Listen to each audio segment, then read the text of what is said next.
Hello student. आज के video में हम लोग देखेंगे बहुत ही महत्वपूर्ण टॉपिक आनुवंशिकता या वंशानुक्रम और वातावरण, जिसे हम लोग कहते हैं हेरिडिटी एंड एनवायरनमेंट। तो जो आपका ये टॉपिक है ये बहुत ही महत्वपूर्ण है, यानी कि जितने भी टॉपिक मैं आपको पहले से ही करवा चुका हूँ वो आप जाके अपने यूट्यूब चैनल पे यानी वीडियो पे देख लेना। जितने भी टॉपिक हैं वो मैं सी-टेट, यूपी-टेट, DSSB कोई भी ऐसा एग्ज़ाम ना हो जिसमें आपका ना आता हो, तो मैं ऐसे ही टॉपिक करवा रहा हूँ। इसी तरह आपका पूरा कंप्लीट करवा दूंगा। सी-टेट का जो एग्ज़ाम है आपका सारे टॉपिक करवा दूंगा, तो आप अच्छे से नोट डाउन कर लीजिए, अपना एक नोट्स बना लीजिएगा और उसको आप जो है अपना नोट डाउन कर लीजिएगा। तो हम लोग देखते हैं आपका आनुवंशिकता या वंशानुक्रम और वातावरण, हेरिडिटी एंड एनवायरनमेंट। तो आपका ये टॉपिक है बहुत ही महत्वपूर्ण है। इस टॉपिक से भी आपका 1 या 2 नंबर के सी-टेट के एग्ज़ाम में हमेशा बार बार आता है। सी-टेट ही नहीं, कोई भी एग्ज़ाम हो, टीचिंग एग्ज़ाम कोई भी हो, आपका उसमें हमेशा 1 या 2 नंबर के पक्के हो जाते हैं ऐसे। तो जितने भी टॉपिक मैं आपको करवा रहा हूँ आप उसको प्ले लिस्ट में जाकर आप उसको अच्छे से देख लीजिएगा, ताकि आपका सारा सिलेबस कंप्लीट हो जाए। यहाँ पे जितने भी सिलेबस हैं, मैं सिलेबस से बाहर कुछ नहीं पढ़ा रहा हूँ। जितना भी सिलेबस है आपका उससे ज़्यादा कुछ नहीं, बस इतना ही आप उतना ही पढ़िए जितना आपको ज़रूरी है। तो देख लीजिए, हम लोग पढ़ते हैं। अगला है हेरिडिटी एंड एनवायरनमेंट, आपका टॉपिक है। चलिए पहले हम लोग जान लेते हैं हेरिडिटी और एनवायरनमेंट के बारे में। तो हेरिडिटी के बारे में पहले देखते हैं। जब आनुवंशिक जो जीन होते हैं, गुण, आँख, नाक, रंग, चिंतन, लंबाई, बुद्धि आदि एक पीढ़ी से दूसरे पीढ़ी में ट्रांसफ़र होते हैं, उसे आनुवंशिकता या वंशानुक्रम कहते हैं। अब यहाँ पे देखिए, जो आनुवंशिक जो जीन होते हैं उनके द्वारा क्या होता है, अभी बच्चों का माता पिता से यानी कि पीढ़ी दर पीढ़ी, जो माता पिता से बच्चों में या फिर दादा दादी से माता पिता से बच्चों में, यानी जो आपका आँख है, नाक है, रंग, आपका लंबाई है, बुद्धि है, यानी कि जैसे माता पिता का जो आपका मिलता रहता है जीन से ही मिलता है, यानी एक पीढ़ी से दूसरी पीढ़ी में ट्रांसफ़र कैसे होता है, आनुवंशिक या वंशानुक्रम द्वारा होता है। अब एनवायरनमेंट में क्या होता है, इससे अभिप्राय है कि हमारे चारों तरफ का माहौल, जैसे घर, स्कूल, परिवार, पड़ोस, भोजन आदि, जीन्स के अलावा सभी चीज़ें पर्यावरण में आती हैं। अब यहाँ पे जैसे जो हम लोग जिस समाज में रहेंगे, जैसा व्यवहार रहेगा, वातावरण जैसा घर का रहेगा, विद्यालय का जैसा व्यवहार रहेगा, आस पड़ोस के जो जैसा व्यवहार रहेगा, जैसा भोजन करेंगे, उसी टाइप से जो है हमें क्या हो, एनवायरनमेंट अगर उस टाइप से हमें वातावरण मिलेगा तो हम उसी में ढल जाएंगे। यानी कि यहाँ पे बच्चे की बात हो रही है। बच्चे में जो आनुवंशिक गुण आता है वो कहाँ से आता है, माता पिता, दादा दादी से। और उसके बाद जो एनवायरनमेंट है, वो वातावरण है, वो क्या है, वो हमें बाहर से मिलता है। यानी हम लोग जब यहाँ पे हमारे चारों तरफ का माहौल जैसा रहेगा, स्कूल जैसा होगा, जैसा व्यवहार परिवार के लोग करेंगे, यानी आस पड़ोस के भी कैसा है, समाज कैसा है, उस टाइप से यहाँ पे जो हमें इस पर्यावरण के अंतर्गत आता है। जैसे क्या होता है, बहुत लोग कहते नहीं कि जो है ये बच्चे के नाक या बच्चे का मुंह अपने मम्मी पे गया है, या उसके पापा पे गया है, या उसके मामा पे गया है, दादा पे गया है, मतलब लोग ऐसे बताते हैं ना। तो उसी टाइप, यानी हेरिडिटी जो होता है, आनुवंशिक गुण जो होता है, वो मम्मी पापा से बच्चों में, दादा दादी से मम्मी पापा, यानी ऐसे ही वो चलता रहता है पीढ़ी दर पीढ़ी, एक पीढ़ी से दूसरी पीढ़ी में। तो यहाँ पे हम लोग देख लेंगे एनवायरनमेंट में क्या होता है। एनवायरनमेंट में यानी वातावरण, जैसे देखिए आपको जिस तरह हमें वातावरण मिलेगा उसी तरह हम ढलेंगे। यानी जैसे समाज, आस-पास पड़ोस के लोग, समाज के लोग, जो अगल बगल के लोग हैं, जिस टाइप से जो कार्य करेंगे उसको देख के बच्चा भी उसी टाइप से करेगा। अगला पॉइंट आपका आ गया है मानव विकास में योगदान। मानव का विकास है, दोनों का महत्वपूर्ण योगदान है। किसका, हेरिडिटी और वातावरण का। विकास यानी डेवलपमेंट बराबर क्या होता है, हेरिडिटी एंड प्लस एनवायरनमेंट। जो विकास है वो कैसे होता है, डेवलपमेंट जो होता है वो कैसे होता है, हेरिडिटी और वातावरण दोनों को मिला के होता है। तो यानी मानव विकास में दोनों का महत्वपूर्ण योगदान है। चलिए अब हम लोग बात करते हैं इम्पॉर्टेंट डेफिनेशन यानी महत्वपूर्ण परिभाषा की। डगलस और हॉलैंड के अनुसार क्या है, वंशानुक्रम के अंतर्गत सभी रचनाएं भौतिक विशेषता, कार्य या क्षमता जो उन्हें अपने माता पिता से तथा पूर्वजों से अर्जित किए होते हैं शामिल होते हैं। यानी डगलस के अनुसार क्या है, वंशानुक्रम के अंतर्गत जो सभी रचनाएं हैं भौतिक विशेषता, कार्य, क्षमता और उन्हें अपने माता पिता से जो पूर्वजों से अर्जित होते हैं। दूसरा है रूथ बेनेडिक्स, इनके अनुसार माता पिता से संतान को हस्तांतरित होने वाले गुणों को वंशानुक्रम कहते हैं। यानी डगलस का क्या था, उनकी जो विशेषता है, क्षमता है, माता पिता से पूर्वजों से मिल रहा है। ऐसे ही डगलस का यहाँ पे बेनेडिक्स का क्या है, अपने माता पिता संतान के हस्तांतरित, यानी जो माता पिता से संतान में हस्तांतरित होने वाला गुण है वही वंशानुक्रम है, यानी दोनों लोगों का।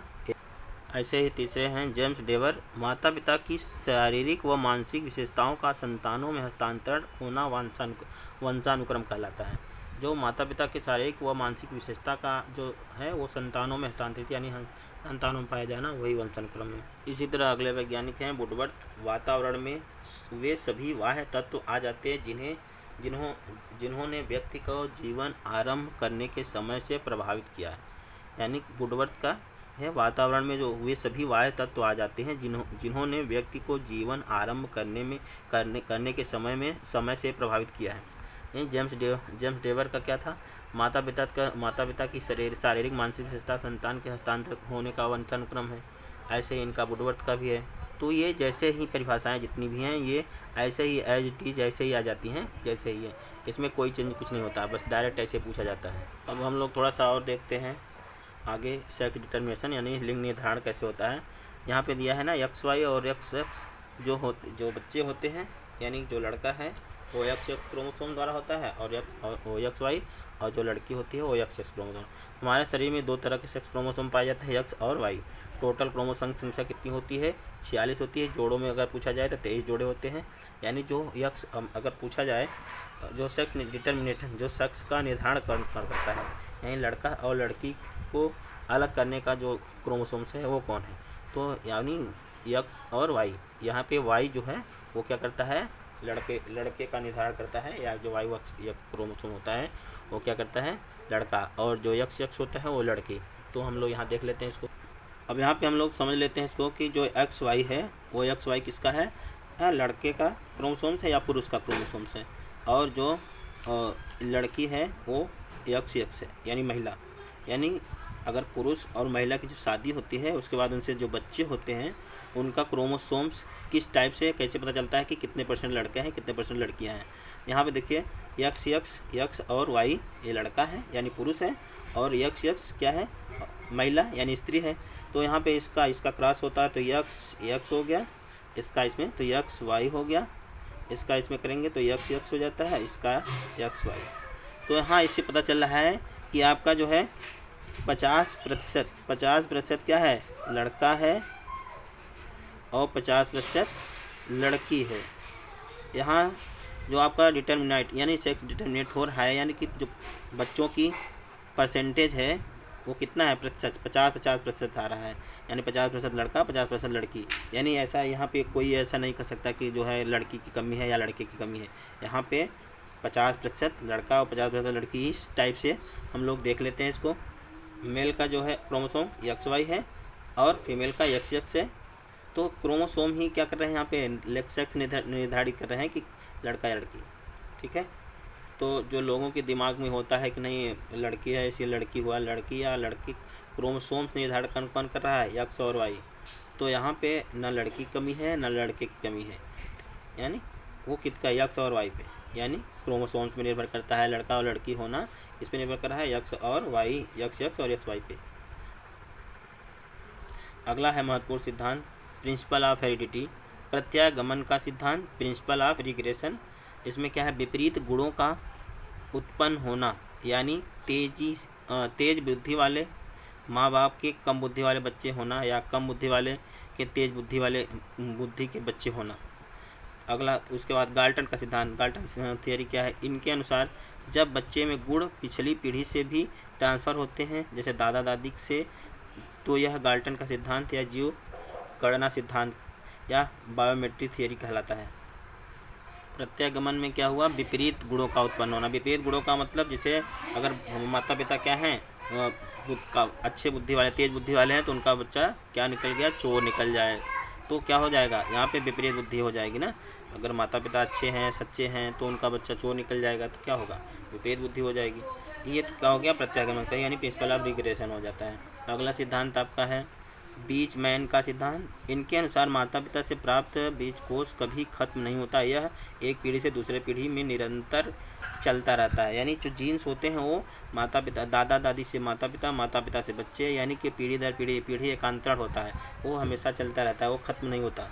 अगले वैज्ञानिक है ग्रेगर जॉन मेंडल। इन्हें आनुवंशिकता का जनक कहा जाता है। ग्रेगर जॉन मेंडल को क्या कहा जाता है? आनुवंशिकता का जनक कहा जाता है। इन्होंने मटर के दाने पर प्रयोग करके आनुवंशिकता के नियम को निर्धारित किया था। मटर के दाने पे यानी मटर पे प्रयोग किया था। अगर पूछा जाता है वैज्ञानिक नाम मटर का क्या है, तो पाइसम सटाइवम है।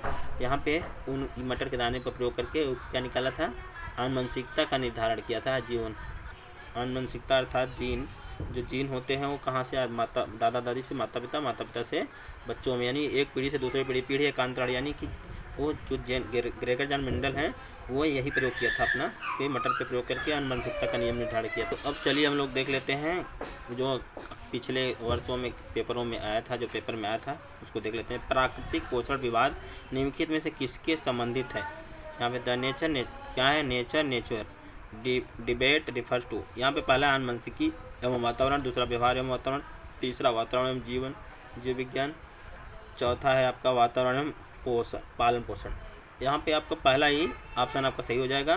प्राकृतिक में क्या है? जो प्राकृतिक है वो क्या है? आनुवंशिकी है, और पोषण क्या है? वातावरण है। तो आपका यहाँ पे आंसर पहला ही सही हो जाएगा। पहला आंसर आपका सही हो गया। अगला क्वेश्चन आपका है सेकंड नंबर, आनुवंशिकता को सामाजिक संरचना माना जाता है। क्या वहाँ गौड़, गत्यात्मक, स्थिर, प्राथमिक? यहाँ आनुवंशिकता हो सामाजिक संरचना है। क्या है इसमें? देखिए कौन सा ऑप्शन सही इसका? स्थिर संरचना यानी स्थिर, इसको क्या माना जाता है? स्थिर, जो स्टैटिक होता है। आनुवंशिकता को सामाजिक संरचना माना जाता है क्या? स्थिर, यानी सही हो गया। जैसे बच्चों में आता है ना, माता पिता के गुण आ जाते हैं, नाक कान मुँह जो चेहरा मिलता है, तो क्या स्थिर रहता है वो। आनुवंशिकता को हमेशा स्थिर सामाजिक संरचना माना जाता है। अगला क्वेश्चन है आपका, निम्नलिखित में से कौन सा मुख्य रूप से आनुवंशिक संबंधित कारक है? आँखों का रंग, सामाजिक गतिविधियों में भागीदारी, सक्षम। यहाँ पे देखिए जो आँखों का रंग है, चेहरे का रंग है, चेहरे का आँख, नाक, मुँह, त्वचा, ये सब किस पे आनुवंशिकता है? यानी आँखों का रंग से